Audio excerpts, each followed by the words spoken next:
যদি আপনাকে কেউ পছন্দ না করে এই কথা ভেবে আপনি কতটা দুঃখ পাবেন। Hello everyone, good morning. তারপর বলো, কেমন আছো তোমরা? নিশ্চয়ই খুব খুব ভালো আছো আর সব সময় ভালো থাকবে। সঙ্গে আমিও ভালো আছি। সকালবেলা কাজকর্ম শুরু করে দিয়েছি আর তার সঙ্গে সঙ্গে চলবে কিন্তু আমার গল্প তোমাদের সঙ্গে। হাতে কাজ মুখে গল্প। তো এখানে যেটা করছি, এখানে আমি সবজিগুলোকে কেটে কুটে নিচ্ছি আর রান্নাটা কিন্তু দুপুরবেলা করব। তার আগে একটু সবাইকে ম্যাগি বানিয়ে দেবো আর অন্য অন্য কাজগুলোও করব। তো যেটা বলছিলাম, আমাদের যখন কেউ পছন্দ করে না তখন সেটা ভেবে কিন্তু দুঃখ পাওয়া একদমই উচিত নয়। এর পিছনে কিন্তু অনেকগুলো কারণ থাকে পছন্দ না করার, কেন করছে না, কথাগুলোর পেছনে অনেক যুক্তি থাকে। তাই এটা ভেবে কখনো দুঃখিত হওয়া একদম উচিত নয়। তাহলে কিন্তু সুযোগ পেয়ে বসবে আপনাকে। আপনি যত দুঃখিত হবেন ততই কিন্তু হাসাহাসি করবে বাদবাকিরা। তো কেন আমাদেরকে পছন্দ করে না বা আমরা কেন তাদের মনের মতো হয়ে উঠতে পারি না, এই বিষয়গুলো নিয়ে চলো আজকের কথা। যে ব্যক্তিগুলো আমাদেরকে বা আপনাকে পছন্দ না করে তারা তখন কি করে, অন্য অন্য তার মতো একজনকে কাছে ডেকে নেয়। একজন করতে করতে, দুজন করতে করতে 10 জন গুছিয়ে নেয়। সেই 10 জন আমাকে বা আপনাকে পছন্দই করে না। এবার কি হয় দেখবেন, পছন্দ না করলে তারা আপনাকে নিয়ে বা আমাকে নিয়ে ভীষণ পরিমাণে সমালোচনা করবে। এই সমালোচনার কোনো সময় কিছু থাকে না। সকাল থেকে শুরু করে ঠিক ঘুমাতে যাওয়ার আগ পর্যন্তও মানে ঠিক আমাকে বা আপনাকে নিয়ে মাথার মধ্যে তার ঘুরছে। মজার ব্যাপার এখানেই, কতটা ইম্পর্টেন্ট আপনি বা আমি তাদের কাছে, যে খেতে পড়তে শুতে তাদের মাথায় একটাই সেই আমি বা আপনি নিয়ে সমালোচনা, নেগেটিভ কথাবার্তা, নেগেটিভ উক্তি, বক্তব্য।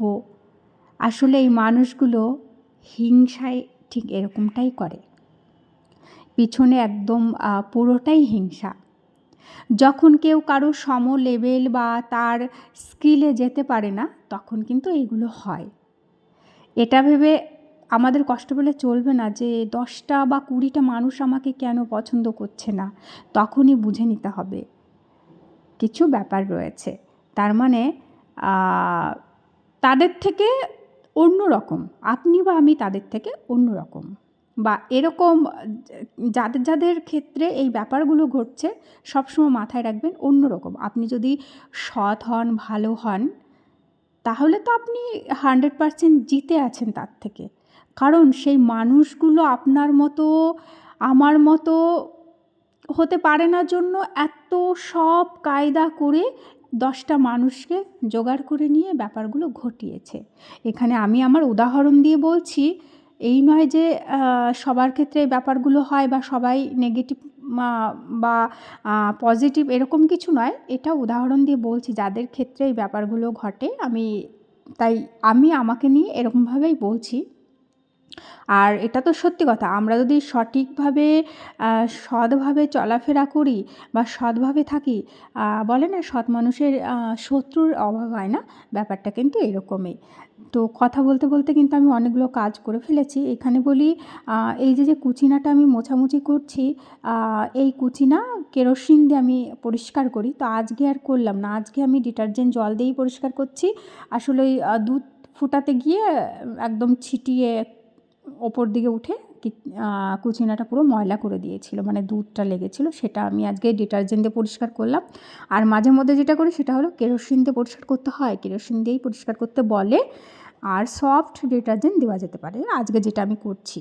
আর যে টেবিলের যে ম্যাটগুলো সেইগুলো খাবারের, এগুলোকে আমি ধুয়ে দিচ্ছি। পুজোর পর থেকে পেতেছিলাম না, পুজোর সময়ই। তো তারপরে আর ধোয়া হয়নি। তো এগুলোর বদলে আমি অন্যগুলো বিছিয়ে নেবো আর এগুলোকে ধুয়ে দেবো। আর এবার খুব জেনে বুঝে এগুলোকে নিয়েছি, কারণ এগুলো সুন্দর ওয়াশেবল, নোংরা হলেই ধোয়া যায়, এই জন্য। তো যাই হোক, যেটা বলছিলাম, তো এরকম যদি কারো ক্ষেত্রে ঘটে, এরকম যদি কেউ থেকে থাকে, এর জন্য দুঃখ বা চিন্তা বা ভয় পাওয়ার কিচ্ছু নেই। একটা জিনিসই মাথায় রাখতে হবে, কেউ কারো কাছে ইম্পর্টেন্ট না হলে তার পেছনে মানুষ লাগে না বা তার সমালোচনা হয় না।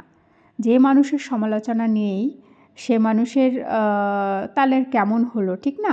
সমালোচনা থাকবে, সকাল থেকে উঠে রাত পর্যন্ত তার সম্বন্ধে কথা হবে, তবেই তো বোঝা যাবে যে তার স্কিলটা কত দূরে। তো যাই হোক, এই যে এগুলোকে আমি ভিজিয়ে ধুয়ে তারপর আবার মেলতেও যাচ্ছি, আর এগুলোকে মেলে দেব। আর আমার চ্যানেলে যদি নতুন হয়ে থাকো, নতুন বন্ধু হয়ে থাকো, তাহলে প্লিজ চ্যানেলটিকে ভালোবেসে সাপোর্ট করে যেও।